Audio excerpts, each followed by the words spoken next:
Hi, this is Bob Samuels from TechConnectr, and I'm with Laura Patterson. How are you, Laura? It's great to talk with you, Bob. Thanks for having me today. So, Laura, this is a very challenging time for us. It's now Thursday, March 26th. We've been on lockdown official probably, I don't know, a couple weeks, unofficially 3 or 4 weeks. It's a crazy time here in California. How is Texas? Same, crazy time here too. You know, a lot of challenges as people try to figure out our company has been working in a virtual environment for a very long time. So for us, it's kind of business as usual, but that's not true for everyone. So there's been a lot of challenges. And of course, for those folks who have children and who may have been working remotely, they have the additional challenge of how do we entertain our children when we can't go anywhere? So that's absolutely the additional blessing, depending. Yeah, it is pretty interesting. And so when I go, take our puppy out for walks, I see some very interesting attempts by our neighbors at keeping their children entertained. That's funny. It is funny. We'll all be better because of this. Neighbors who used to stand very close together at the bus stop while they waited for their children to get, taken to school. I now see them standing very far apart and holding on to their children to keep distance. Yeah. This too shall pass. Hopefully sooner than later. I think that I'd like to believe that with the American ingenuity and innovation and out of the box thinking that we are known for, that we will come up with some very good solutions quickly. We were just talking about what some of the auto dealers and GE Health, Ford, and 3M, I heard, have partnered to do some things that will help that's cool. expedite some of the things that health professionals need to take care of all of us if we get sick.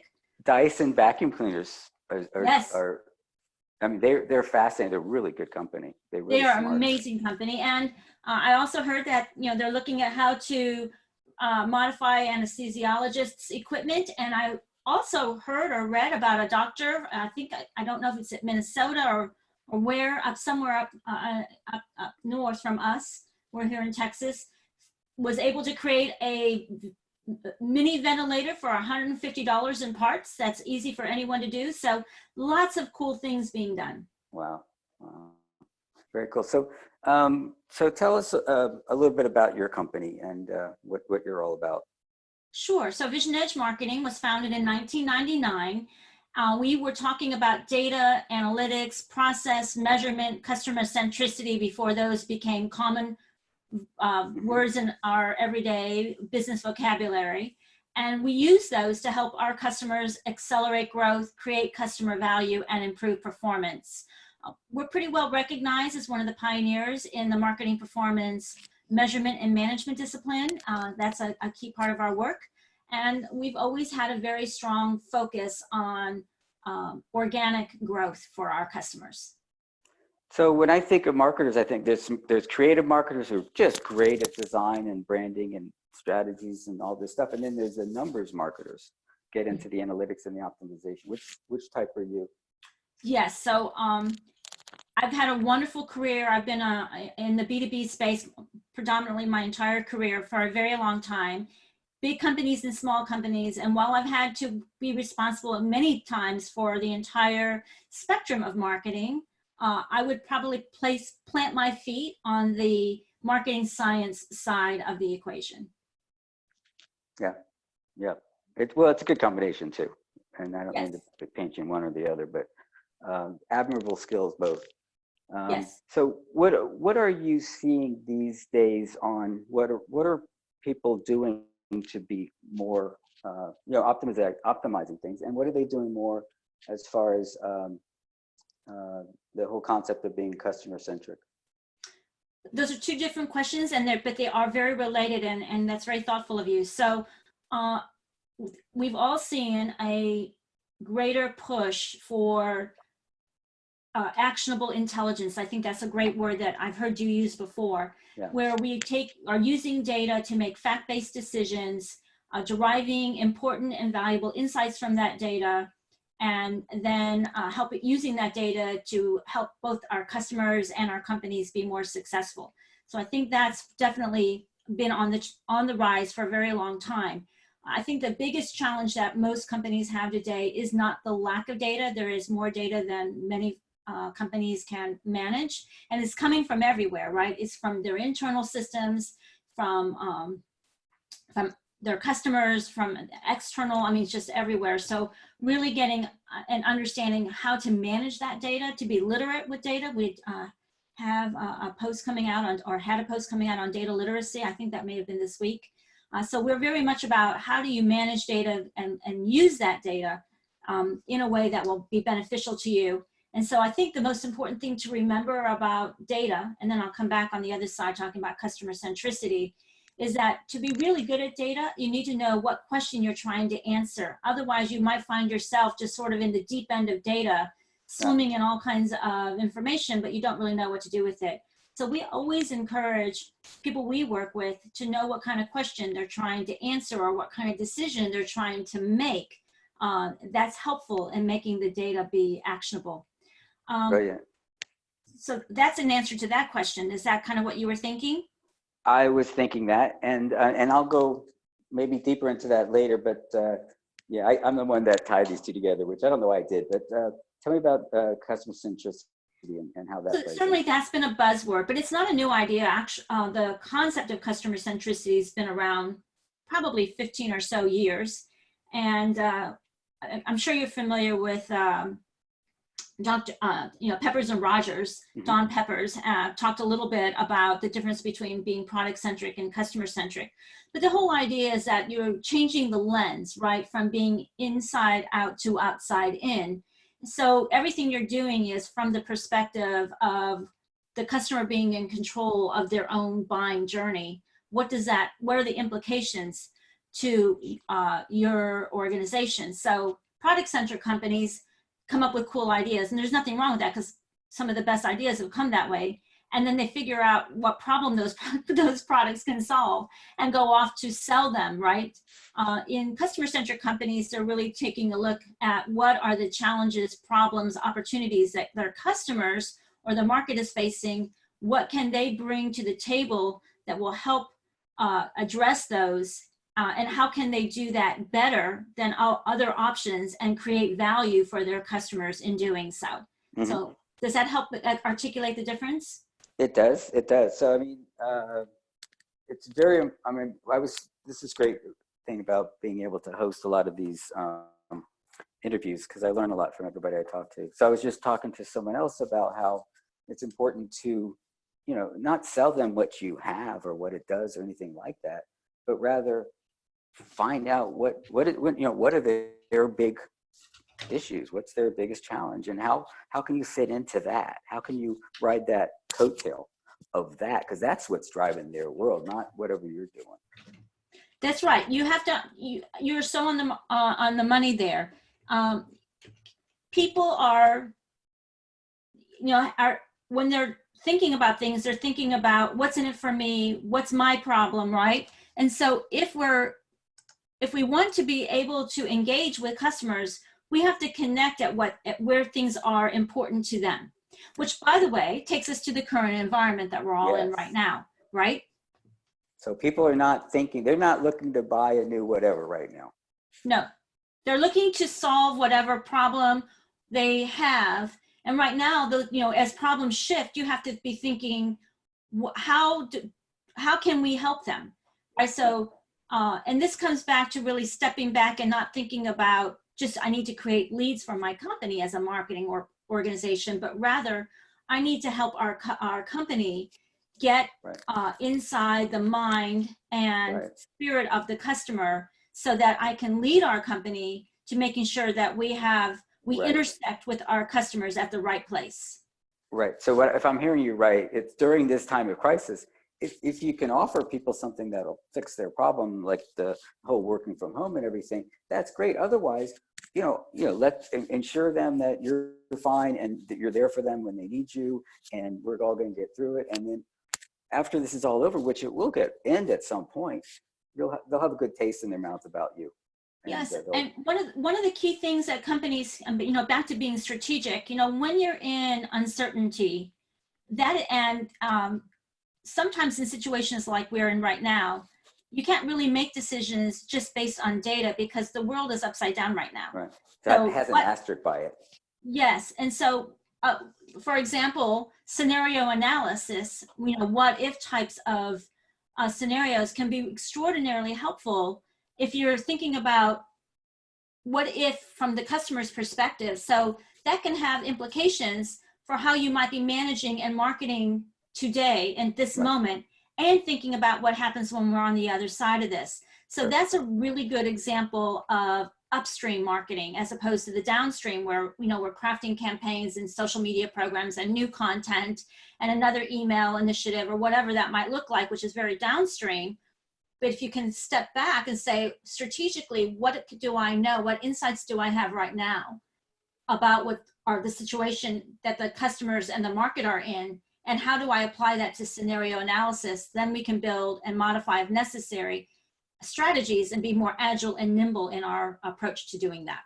So it's a flexible thing that can change with the environment as things change. We all need to be flexible right now, that's for sure. And we need to keep our message clear. The overriding message needs to still be there, just a different tone. Yeah, and I think this is a good time to remember the why process is so essential, because when we are in times like this, it's process that can help us survive and potentially even thrive. So if we don't have good processes on the marketing front, and you know, all businesses run on processes and marketing is no exception. And so one of the things that's in our new book, Fast Track Your Business, is a framework that's really a process for how to accelerate your growth using a customer-centric approach. So it's really about making sure you put those processes in place so that when you are in situations like this, you either have that infrastructure that you need in order to manage the situation, or you can look at that process and say, what do we need to modify? And it's a lot easier than if you didn't have anything and now you're trying to figure it out. That's brilliant. So the static is always, there's always this customer centricity, and there's always a process, and then the situations change. But those are always there. The structure is already there to be able to deal with the modifications. Exactly. Very good. I love it. Thank you. So getting back to the data, you know, I always think of data is noise. It's just, like you said, there's so much of it. Making something out of it would be information, something intelligible about it. And then if it's actionable, or as you said, I forgot what you said, but if you can do something with it, and if it solves whatever it's answering the right questions, it's asking the right questions. Then you've got actionable intelligence that can be toward things that are the most important to you. So I think, again, the situation we're in right now is pretty fascinating because there's a tremendous amount of data being generated and people are trying to understand what it means, right? And so as a marketing scientist, it's very easy to get sucked into the patterns that you can see in data. And so it's very important to make sure that the patterns are germane, are relevant. Otherwise, you could be going off in all types of wild. Well, that's a good point directions. because honestly, the thing that affects the numbers most is when and where and how often and how early the tests are given. If you don't have tests, the numbers are going to be low. When you have tests, they're going to go up. But not because things got better or worse. It's because you're testing things now. You have data. Right, and that's true in this example that we're all living in right now, but it's also true in business. So as you get more information, more doesn't necessarily, it just helps us do a better job of getting a sense of what is that and how do we use that information to make better decisions. So from our point of view, the whole purpose of analytics, which is essentially applying some type of mathematical process to data, right? The whole purpose of analytics is to foster better decisions, to make course adjustments. So in order to do that, you have to kind of have some idea of what course you're on to determine whether you need to adjust or what decision you need to make. Otherwise, you'll just be, as I said earlier, sort of swimming in the deep end of data. Very good. Yeah, okay. And then I was just thinking of something else that's rather interesting. So if you make everything customer-centric, then even your internal reports and performance metrics should be based on customers. So instead of having a goal of, okay, let's get the sale, and so once we got the sale, we made sure the customer's happy. But after that, I need to grow revenue. Well, growing revenue is really, it should be a function of either making the current customers happier or bringing in more happy people. You are such a straight man, Bob, because we have a saying in our company, and we use it frequently in all of our presentations, and it's also in Fast Track Your Business. We do not market or sell to buckets of revenue. Yeah. So, well, and if you just have a revenue target, you could actually fail, because revenue and growth are not the same thing. You can make money, but actually not be growing because somebody is growing faster, or the market, you may be making more money in a shrinking market. There's, or right? maybe less profitable. Customers could go, exactly. Customers could be going out the back door while you're bringing, revenue in. So it's not really about that. What you should be thinking about is, to your point, which customers in which markets for which products solving what problems, right? Then you're thinking differently. Yeah, that's very different. And I have a finance background. I'm a CPA and a CFO, and we never had reports that were really customer centric. They were internally focused stuff. And one of the things I always tell marketing leaders is that the CFO in your organization should be one of your most strategic partners, not someone to run from, but actually someone to run to, because they have a tremendous access to data, and they have a different view of that from the business perspective. And more CFOs today are really becoming key members of the CEO's strategy team.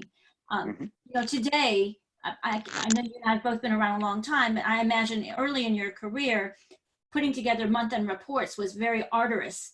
But today it's much quicker. So CFOs have more time to be visionary, to be strategic. And so if marketing is going to be strategic, then one of their best partners is the CFO. I agree. Very good. Is that in the book? I'm sure I talk about CFOs in the book because they're among my favorite people. So what are some of the highlights of the book? Because I'm curious. I definitely. So the book is based on a framework called the Circle of Traction, and it is a wheel essentially that has an axle and then nodes. And it is a framework we've been using in our company for pretty much since our existence. And the book takes you through the Circle of Traction, each node on the wheel, where you need to start, and what steps you need to take to move the wheel. And as you move the wheel and get better at it, then you can accelerate or gain more traction in the marketplace. And what's on the wheel?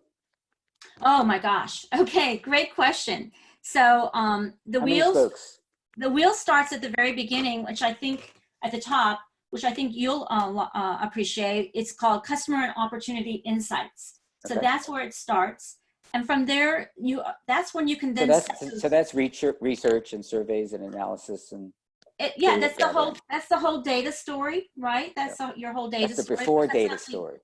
Yeah, that's not the end of the data story. Data permeates itself throughout the entire wheel, but you have to start there. Yeah. And then you set your business outcomes. So you don't set your outcomes or your revenue targets until you've completed that step. So the second node on the wheel is the performance targets. And that leads you to, well, how will we get there? And that's where innovation and strategy come into play, followed by segmentation and positioning, which are all part of the upstream work of marketing. I mean, so you can see that there is a huge role for marketing to play in growth. Sure. From that, we turn to planning and execution, not just for marketing, although certainly the downstream of marketing becomes prominent in the plan and execute. And then that's where my world kicks in, is in the your world kicks in, and many others that we work with. And that leads to operational excellence. So that obviously, if you're going to be successful, this is where marketing operations, and all sales operations and other operational arms come into play, as well as all the infrastructure and the tools and the processes that you need to run an organization. And then that obviously allows you to move into performance optimization. And once you get into performance optimization, how do you optimize? You get more data, more insights from customers in the market, and the wheel continues again. Beautiful. And there's a little cycle, and it goes back and feeds the cycle. Yes. All about data. All about data. Again, having the roots of our company and the roots of my career in marketing science, which has been around actually, for a pretty long time. I know we all like to talk about it being relatively new, and we see all these universities creating marketing science and digital marketing analytics tracks in their curriculum. But the field of marketing science has been in existence for decades. And so, yes, the book is steeped in that. Yeah. And, so now I'm back to the same thing I mentioned. I put them together before, but, it's all about the data and it's all about the customers. It's all about the customer and the data. At the end of the day, it's all about the customers. It's all about the customer and the data you need to make sure that you can. It's just your measurement tool to keep you right, make sure the customer's happy. Yes. That's its goal in life. Well, the purpose of any business, according to Peter Drucker, is to create a customer. There is no, that is the purpose of every business. That's their product. Yes. That's their goal in life. Beautiful. So, okay. So you say you've been around a while, whatever. We all have. ABM, it's a new term. It's been, it was used to be called targeted marketing or named accounts. And before that, strategic account marketing, right? Okay. And so it's just new buzzwords. Correct. But we have a tendency. We have a tendency in marketing to rename something and think that it's new. I think the benefit of ABM today, if you want to talk about ABM, that's different from when you and I might have been doing strategic account marketing, is the tools that are available to us to facilitate that. Yep.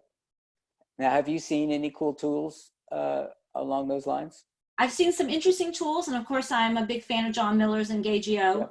If I give him a little plug here, but again, I want to caution marketers and companies about chasing shiny toys, which tools can be. So the most important thing is just to know how to do the work. I use this story frequently, Bob. My father was quite a handyman. He did a lot of really, great home projects, and exposed me to tools very early in my life. But he was a very big believer that before you bought a tool, that you knew how to do it. So before we bought or used a sander, we used sandpapers and different kinds of sandpapers. So I would learn what different.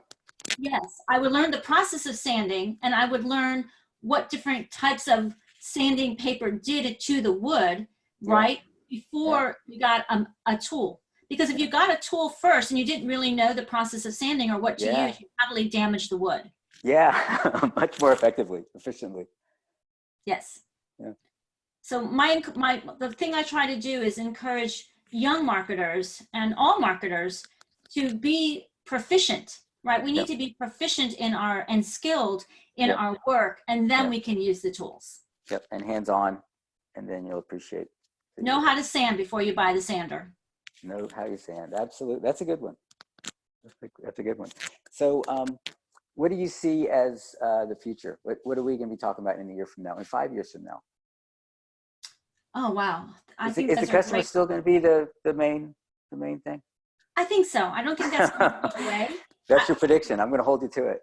I think that the customer is going to always continue to be in charge of the buying process. It really has shifted, and I don't see that changing. We talk about being in the age of the customer and being in a customer. But how about when we talk about the customer, there's different people involved in the process.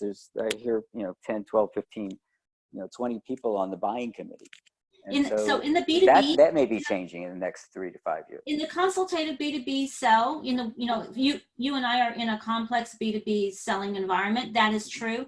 And, I don't think that is significantly going to change. Again, a quick story.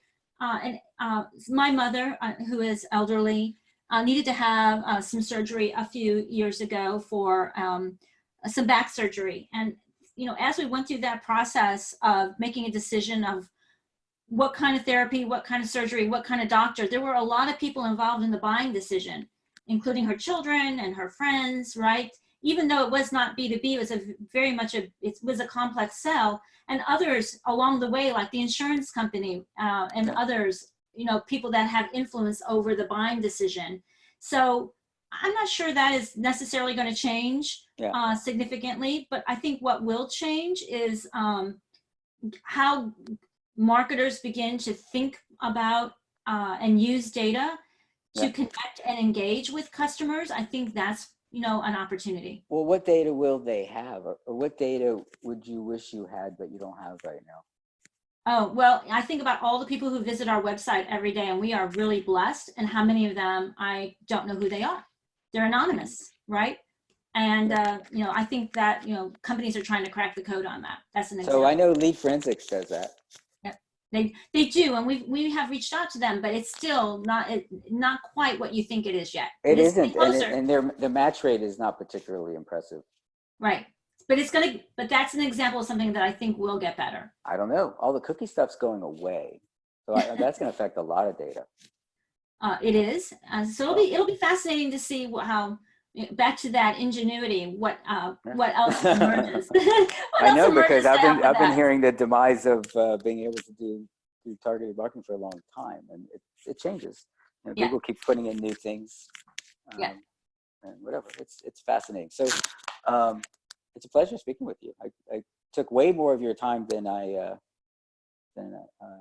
promised. So I appreciate you. It's my pleasure, Bob. I so appreciate you being interested, and I hope that some of this information will be useful to your community. Absolutely. Any other words of wisdom before I let you go? Just everyone keep safe and be well.